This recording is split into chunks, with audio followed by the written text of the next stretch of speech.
Used tires backing up in Arkansas as the state looks for ways to pay for them to be properly disposed. The rubber company that does the work says the state's not paying the full check, putting the environment and jobs at risk. Our Andrew Epperson live in North Little Rock to tell us whether this can be fixed. Let's hope so.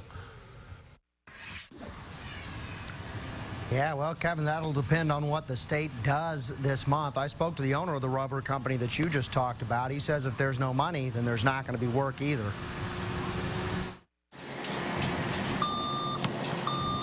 Davis Rubber Company's learned a valuable lesson over the years. You better be able to change or you're not going to stay in anything too long. Davis Rubber takes around 6,000 used tires each day and breaks them down to be repurposed or disposed of.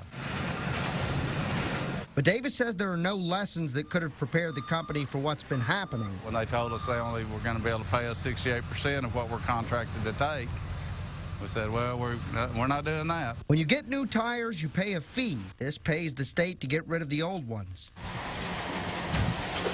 The last month, ADEQ told Davis he wouldn't get a full check. In a statement, a spokesperson says there were insufficient funds for that quarter because of too many requests. We've told the district, you don't have money, you don't have a check for us on the 15th. We're going to shut down again on the 15th of September. The debacle's forcing shops to hold on to used tires.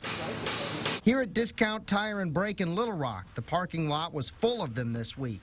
They weren't able to come pick them up because we weren't able to get rid of them. So we don't have the square footage to keep them in here.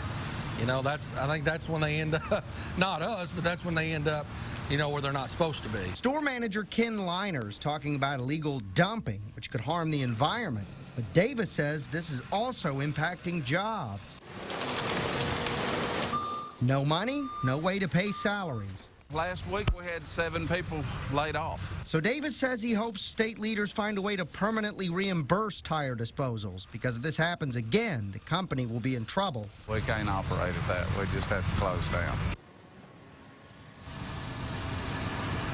Davis tells me the state managed to pay back the money from the quarter to make up 100% of that, so they brought back 6 of the 7 employees that were laid off. But Davis tells me if this problem isn't permanently fixed, those same problems could rear up again down the line.